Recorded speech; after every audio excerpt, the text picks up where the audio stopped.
ये कहानी जेक के बारे में है, जो कि पेंडोरा प्लेनेट का रहने वाला है। ये अपनी फैमिली के साथ बहुत खुश होता है, जिसमें इसकी वाइफ और बच्चे हैं। ये बताता है कि मेरे अपने बच्चों के अलावा मैंने 2 बच्चे भी अडॉप्ट किए हुए हैं, जिनमें एक मेरी ही पुरानी साथी की बेटी है जो उसको पैदा करने के बाद मारी गई, और एक और बच्चा है जो कि इंसानों का ही है, क्योंकि आज से कुछ सालों पहले इंसान इस प्लेनेट पर रहने के लिए आए थे, जहाँ पे मैं अभी रह रहा हूँ। लेकिन जब वो वापस जमीन की तरफ चले गए तो ये बच्चा इधर ही रह गया। तब से ये मेरे साथ ही रहता है। ये सब बच्चे आपस में बहुत खेलते और एक दूसरे का काफी ख्याल भी रखते हैं। जेक अपने सब बच्चों को सब सिखाता है, जैसे कि तीर चलाना, मछली पकड़ना और भी बहुत कुछ। ये सब बड़े छोटे खुश तो होते हैं, लेकिन एक रात जेक और उसकी वाइफ आसमान में चमकता हुआ एक सफेद तारा देखते हैं। तो जैसे ही करीब आता है तो पता चलता है कि ये तो इंसानों की स्पेसशिप है, तो एक बार फिर से इनकी प्यारी दुनिया में रहने के लिए आ रही है। इंसानों की स्पेसशिप से निकलने वाली आग की वजह से जंगल में आग लग जाती है, जिससे बहुत से जानवर मारे जाते हैं और बहुत नुकसान होता है। इसके अंदर से इंसान निकलते हैं जो बड़े बड़े रोबोट्स के अंदर बैठे हुए थे, और इनकी बहुत बड़ी गाड़ियां भी थी जो रास्ते में आने वाली हर चीज को कुचल रही होती हैं। जबकि जेक और उसकी वाइफ के पास इस तबाही को देख के रोने के अलावा कुछ भी नहीं बचता। पता नहीं इंसान कब इंसान बनेंगे। खैर, अब लैब को दिखाया जाता है, जहाँ एक नीले रंग का इंसान जो बिल्कुल जेक और उसकी फैमिली जैसी शक्ल का लग रहा था, वो बेकाबू होकर उठता है और आसपास के लोगों को मारने लगता है। उसको उसके साथी कंट्रोल करते हुए बताते हैं कि आप हमारे कॉलोनल हैं, यानी कर्नल हैं, और आप इंसान ही हैं। हमने आपके मरने के बाद आपको मॉडर्न टेक्नोलॉजी की मदद से ऐसी बॉडी दे दी है जिस वजह से आप इस प्लेनेट में जिंदा रह सकेंगे। आप दिखने में इस प्लेनेट के लोगों जैसे ही लगेंगे, तो आपको फिक्र करने की कोई जरूरत नहीं है। इसी तरह बहुत से इंसानों को ऐसी बॉडी दे दी जाती है, जो कि हम इन कर्नल के आसपास खड़े लोगों में देख भी सकते हैं। दूसरी तरफ जेक और उसके साथी इंसानों को रोकने के लिए उनकी ट्रेन को तबाह कर देते हैं, जिसमें उनके हथियार और खाने का सामान जा रहा था। ये लोग खुद उड़ने वाले क्रिएचर्स पर थे और इंसानों के हेलीकॉप्टर्स को भी तबाह करने के बाद उनका सामान लूट लेते हैं। जब कर्नल को इस होने वाले नुकसान का पता चलता है तो वो जेक को मारने का प्लान करता है, क्योंकि जेक ही है जो नावी लोगों का लीडर है। बेसिकली जेक और उस जैसे दिखने वाले लोगों को नावी कहा जाता है। ये सभी वो लोग हैं जो जंगलों में रहते हैं, और इन्हीं ने ट्रेन पर अटैक भी किया था। लेकिन कर्नल की सीनियर ऑफिसर उसको बताती है कि हमने जब भी जेक के जंगल में अपने जहाज भेजे तो उनके उड़ने वाले क्रिएचर्स ने हमेशा उनको तबाह किया। अब तुम ही हमारी उम्मीद हो जो कुछ कर सकते हो। तो कर्नल जंगल में अपने कुछ साथियों के साथ पैदल जाता है, जहाँ पर जेक के बच्चे खेल रहे थे। वो अपनी तरफ इंसानों को आता देखकर अपने फादर को बताते हैं, लेकिन उसी वक्त इंसान उनको पकड़ लेते हैं। कुछ ही देर में जेक की वाइफ वहां पर पहुंचकर एक इंसान के सर से तीर आर पार कर देती है। दोनों में लड़ाई शुरू हो जाती है। जेक की वाइफ अपनी बाकी बच्चों को तो बचा लेती है, लेकिन कर्नल उसके उस बेटे को उठा के अपने साथ ले जाता है जो इंसानी शक्ल वाला बच्चा था, जिसको इन्होंने अडॉप्ट भी किया हुआ था। जेक की वाइफ अपने बच्चे को लेके परेशान ही थी कि जेक कहता है कि हमें इस जंगल को छोड़कर जाना होगा, क्योंकि मैं यहाँ का लीडर हूँ और वो कर्नल मेरे पीछे है। क्योंकि जब पहले इंसान यहाँ आए थे तब मैंने ही कर्नल को मारा था। क्योंकि वो नीले जिस्म या एवाटार में जिंदा होकर दोबारा आया है, तो वो मुझे मारना चाहता है। अगर मैं, तुम और हमारी मुकम्मल फैमिली यहाँ से चली गई तो हम अपने कबीले के बाकी लोगों की जान बचा सकेंगे, क्योंकि हमारा पकड़े जाने वाला बच्चा जल्द ही हमारी लोकेशन बता देगा कि हम कहाँ रहते हैं और इंसान यहाँ तक पहुंच जाएंगे। जेक की वाइफ जाना तो नहीं चाहती, लेकिन आखिरकार मान जाती है। जबकि दूसरी तरफ इंसान जेक के बच्चे पर जुल्म कर कर उसके घर का पता पूछ रहे होते हैं, लेकिन वो हिम्मत करता है और कुछ भी नहीं बोलता। तभी कर्नल आकर उनको रोकते हैं और कहते हैं कि ये इंसान है, तो इसे हम इंसानों की तरह बात करेंगे। ये उसकी तरफ दोस्ती का हाथ बढ़ाकर बताता है कि मैं तुम्हारा असली फादर हूँ, और आखिरी बार जब मैं दुनिया में आया था तो मैं जानबूझकर तुम्हें यहाँ छोड़ के गया था, क्योंकि मैं साथ तुम्हें लेकर नहीं जाना चाहता था। लेकिन अब मुझे एहसास है और मैं तुम्हें अपने साथ वापस लेकर जाऊंगा। जिस पर वो मासूम बच्चा मान जाता है कि ठीक है, मैं आपको जगह दिखा दूंगा। जबकि दूसरी तरफ जेक और उसकी फैमिली अपनी कबीले को छोड़कर अपने उड़ने वाले क्रिएचर्स पर बैठ के यहाँ से बहुत दूर चले जाते हैं कि कम से कम कहीं रहने को नया ठिकाना मिले और वो वहां पे रह सके।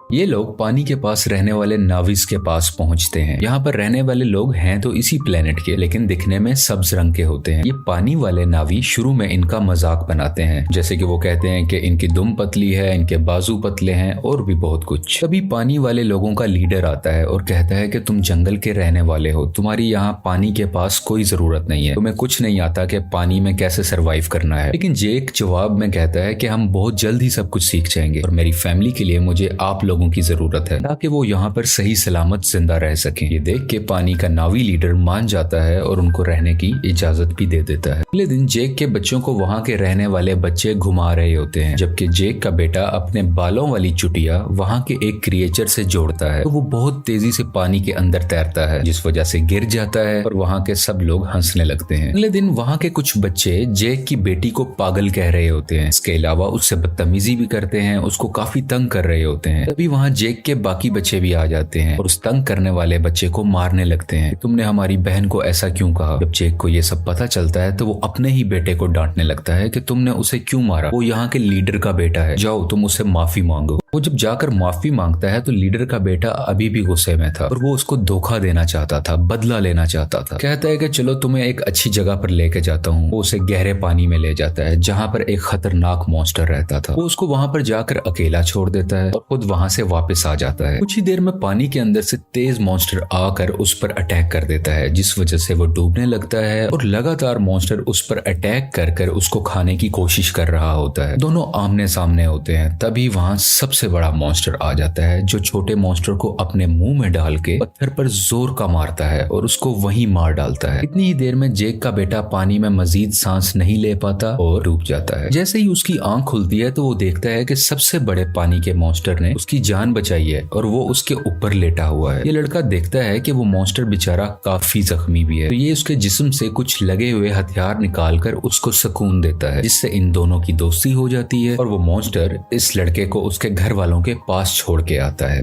जब सब्ज कबीले वाले नावी लीडर को ये पता चलता है कि उसके अपने बेटे ने ही जानबूझ के हमारे मेहमान को मॉन्स्टर के पास मरने के लिए छोड़ा, तो वो उसको सजा देने लगता है। लेकिन जेक का बेटा कहता है कि आपके बेटे की कोई गलती नहीं है, ये मेरा आइडिया था गहरे पानी में जाने का, मैंने ही कहा था कि हम वहां चलते हैं। इसे देख के लीडर के बेटे को शर्मिंदगी होती है कि इसने मुझे बचा लिया, ना कि मैंने गलत किया था, मैं तो उसको मारना चाहता था। इसी चीज को देखते हुए वो अब दिल से इनका अच्छा दोस्त बन जाता है। जेक का वही बेटा सबको बताता है कि बड़े मॉन्स्टर ने मेरी जान बचाई, पर सब दोस्त उसका मजाक बनाने लगते हैं और कोई भी उसका यकीन नहीं करता। अगले दिन ये दोबारा उसी बड़े मॉन्स्टर के पास जाता है और जाके बहुत ज्यादा एंजॉय करता है। वो दोनों आपस में बहुत खेलते हैं, जबकि कर्नल जेक की तलाश में अब तक फिर रहा था। तभी उसको इन्फॉर्मेशन मिलती है कि जेक अपनी फैमिली के साथ कहां कहां जा सकता है, लेकिन अभी भी एग्जैक्ट इन्फॉर्मेशन नहीं थी, इसलिए मजीद ढूंढना पड़ रहा था। कर्नल ने वहां के उड़ने वाले कुछ क्रिएचर्स पर अपना कंट्रोल भी कर लिया था, जैसे कि वहां के रहने वाले लोकल नावी लोग उन क्रिएचर्स को इस्तेमाल किया करते थे। सब इंसान जेक को ढूंढने के लिए निकल पड़ते हैं और एक जजीरे यानी आइलैंड पर पहुंचते हैं, जहां के लोग कहते हैं कि हमने कभी नहीं देखा जिसकी तस्वीर तुम हमें दिखा रहे हो। कर्नल को इन सब की बातें झूठ लग रही होती हैं, तो वो इन लोगों के एक क्रिएचर को मरवा डालता है। कर्नल का बेटा उसे समझाता है कि ये लोग कुछ नहीं जानते, ये सिर्फ मछलियां पकड़ते हैं, इन्हें छोड़ दो, ये कुछ नहीं जानते। तो कर्नल भी अपने बच्चे की बात मान लेता है, लेकिन जालिम इंसान फिर भी जाते हुए वहां आग लगवा कर उनके रहने की जगह को जलवा देता है। इस तरह और भी जगहों पर जाकर बहुत से मासूम नावी लोगों को मारने लगता है। सबसे बहुत कुछ पूछता है, लेकिन इस वक्त तक उसको जेक का पता नहीं चलता कि वो कहां पर गया।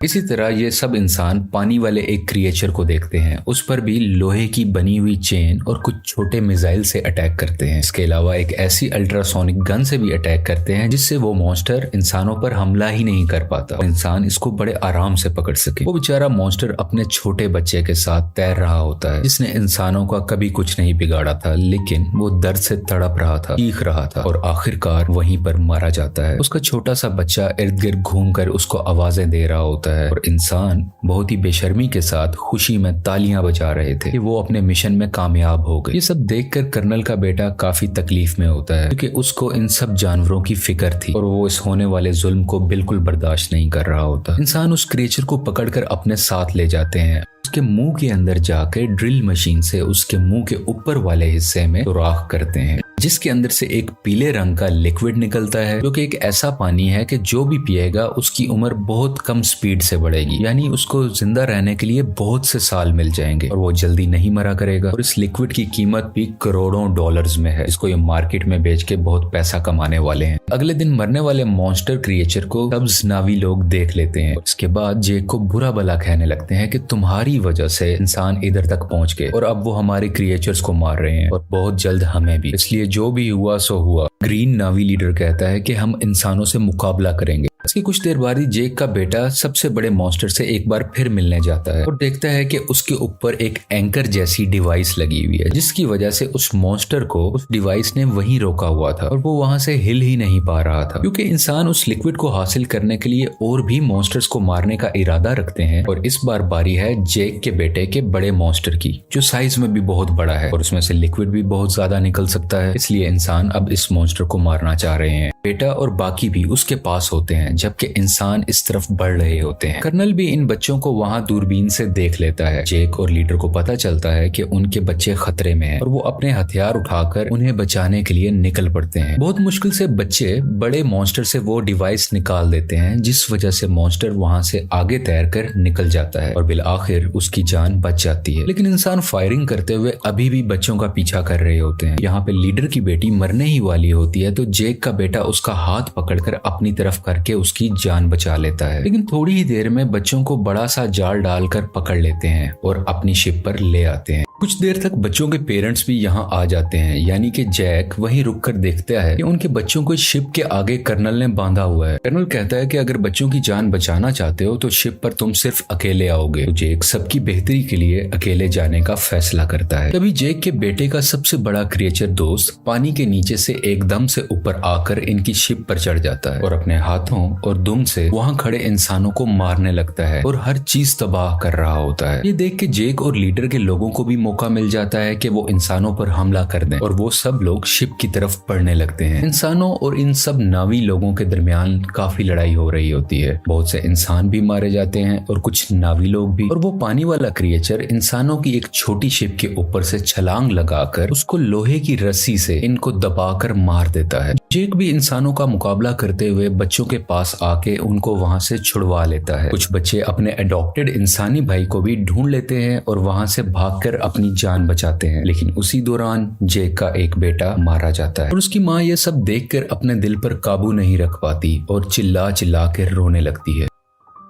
जेक के दो बच्चे फिर से कर्नल ने पकड़ लिए होते हैं और वो लोग इंतजार कर रहे होते हैं कि जेक इनको बचाने आएगा और इसी मौके को देखते हुए हम उसे मार डालेंगे। जेक वहां बड़ी खामोशी से आकर धमाका करता है, जिससे हर तरफ आग ही आग हो जाती है। बहुत से इंसान भी मारे जाते हैं। उसकी वाइफ भी बहुत से इंसानों को अपने तीर से हमेशा के लिए खत्म कर देती है और एक इंसान को गुस्से वाली आंखें दिखाते हुए मार डालती है, क्योंकि अभी अभी उसने अपना बेटा खोया था। उसकी आंखों में दर्द था। मौका देखते हुए कर्नल जेक की बेटी की गर्दन पर चाकू रख के उन सबको हथियार डालने का कहता है। लेकिन उसी दौरान जेक की वाइफ वहां आकर कर्नल के ही बेटे की गर्दन पर चाकू रख देती है, जिसको देखते हुए कर्नल को उसकी बेटी को छोड़ना पड़ जाता है। अब फाइनली कर्नल और जेक की आपस में हैंड टू हैंड लड़ाई होती है। इसमें बहुत मुश्किलों के बाद जेक कर्नल का गला अपने हाथों में दबाकर उसे मार देता है और आखिरकार ये जालिम कर्नल पानी में डूबने लगता है। लेकिन कर्नल का बेटा उसे डूबने से बचाकर पानी के ऊपर ले आता है, क्योंकि कर्नल ने उसकी जान जो बचाई थी जब जेक की वाइफ ने उस पर चाकू रखा हुआ था। जब कर्नल कहता है कि बेटा मेरे साथ आओ, तो वो उस पर गुस्सा कर अपनी फैमिली के पास चला जाता है, यानी कि जेक के पास। और इसको देखकर जेक की फैमिली भी बहुत खुश होती है और उसको पहले की तरह ही प्यार करती है।